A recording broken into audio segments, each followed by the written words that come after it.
Welcome to my kitchen where we don't cook, but we make crafts, and today we are going to be making the pocket scarf. For this project, I'm using my Sentro 48 needle circular knitting machine set to tube mode.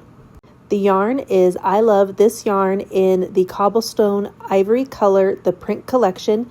It's 252 yards per skein. It might look familiar. I made an air warmer with this same yarn, so I'm going to use up what's left over. So I have 2 full skeins of yarn plus a half skein of yarn that's left over from that ear warmer tutorial that I'll have linked in the video description below. You will also need what's called waste yarn. This is a similar weight yarn to your project yarn, but in a different color. I like to get my project yarn all set up. I put it in a bowl on the floor in front of my machine, and I just stick it in the yarn holder for now, just so it's ready to go. To start my project, we're going to start with the waste yarn. I like to start at my white needle and go over and under each needle one time around. The cast on does not count as a row. I also have linked in the video description a full tutorial on how to do the cast on if you're new to Sentro knitting. Once we're back to the white needle, we're going to put it all the way down into our yarn holder, and then I like it in the middle tension for the tension bar, and now we're going to crank out about 6 to 10 rows.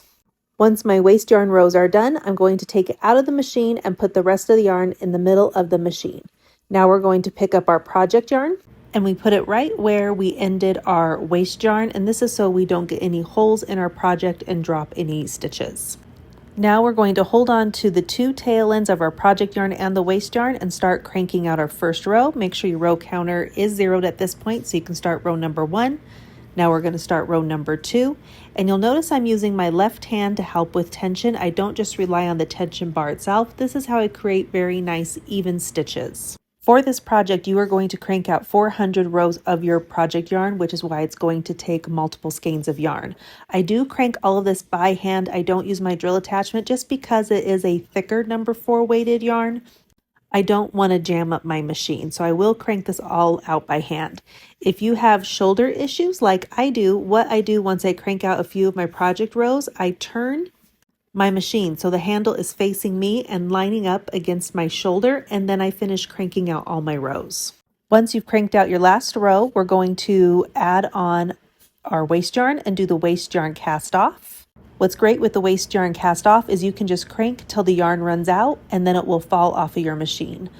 Because this is an extra long project, you'll see how I balled up my project in the middle of my machine. I would roll it up so it didn't get twisted as I keep cranking around and around. Once your project's off the machine, now we can finish our scarf. So I'm going to unball it, and before we do anything else, the first thing we need to do is tie the knots down together where we had to add on the second and third yarn skein. I like to do about 3 or 4 knots, and then we're going to lay it all out so it's not twisted. So my overall length, my tube ended up being 84 inches total in length. So now we're going to stitch closed our tube flat. I will have a link in the video description on a slower tutorial on how to do this, but we're going to take our 2 tubes and make sure they're not twisted. And we're going to take a crochet hook to pick up our live stitches of the project yarn. This is why it's very important to have a contrasting color for your waste yarn so you can see where your project yarn starts and the waste yarn ends. So if you take a look, you're going to see where the 2 tail ends are down here. There's a row of pink, and then a row of green, and then a row of pink. That row of green that's sandwiched in between the pink, that's the stitches we're going to pick up. So what I do is I count 24 on each sides of my waste yarn, 24 stitches, because we have 48 needles. And then I pick up the 2 24th stitches, and we're going to slip stitch them back and forth, making this X shape going all the way down till we get down to our waste yarn.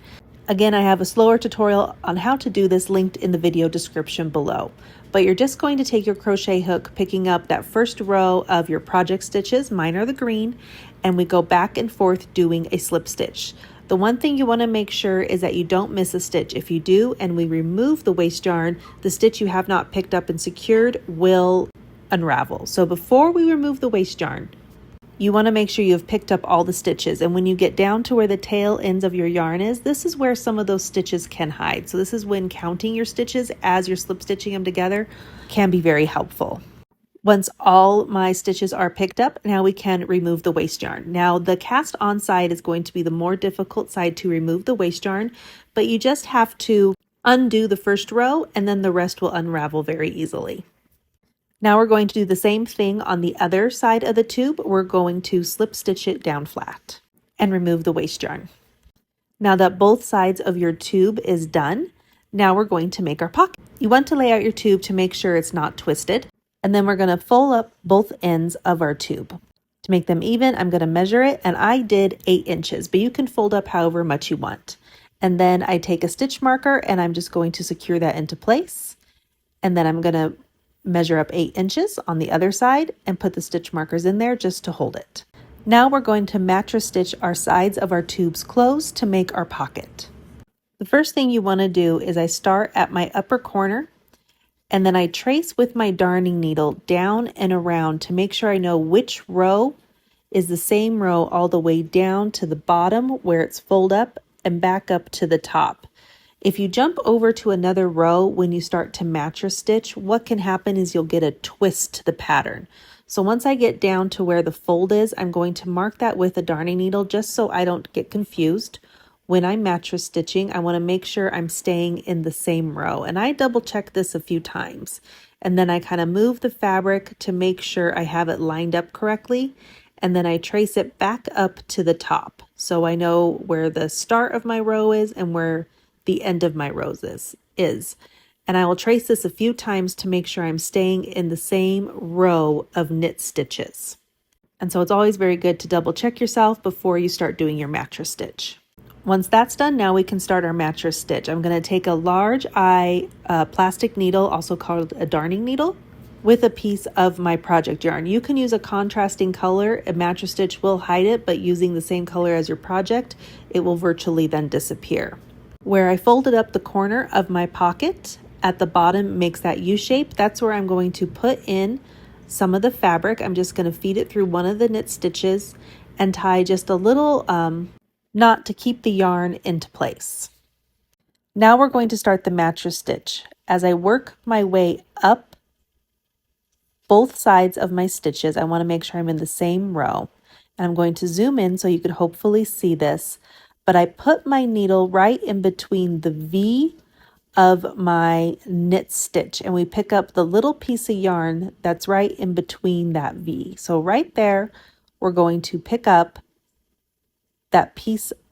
It's like a horizontal bar of yarn right in that knit stitch. And then we pull up our thread and we go back and forth till we get to the top of our pocket. And this is a mattress stitch, which will make it virtually disappear. And when we pull it tight, it will look like one continuous knit stitch. So here it might be a little bit easier for you to see when I'm in the lighter color. You can see where I'm picking up that knit stitch here and pulling up the yarn through that knit stitch. And then as it closes together, it makes it look almost seamless. And so you can always check your work down here to make sure. If you see any type of twist or it's not looking like a knit stitch, like that little V stitch, that means you're either picking up the wrong part of the knit stitch or you might have jumped over into another row. But don't worry, it took me a few times to try the mattress stitch before I finally figured out where to pick it up. And it's really easy to undo the yarn. It just pulls out once you haven't knotted it down yet if you need to redo it. So don't worry, you can always check with the rows of your knit stitch. Here's your V, and right in the middle of that V, that little piece of yarn that pops up right there, that's what you want to pick up. And that's what I like to pick up to make the mattress stitch. So this could take you a few attempts on your first time. I know it did me, but like I said, it's really easy to undo and start over it's needed. So once we get all the way up to the top, I'm going to fast forward this here.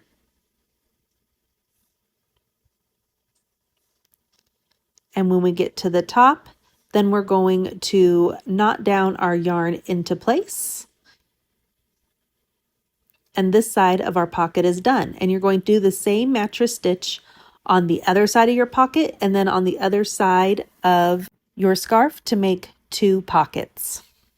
And here I am just knotting it down into place. And then any excess yarn, I hide in between the two layers.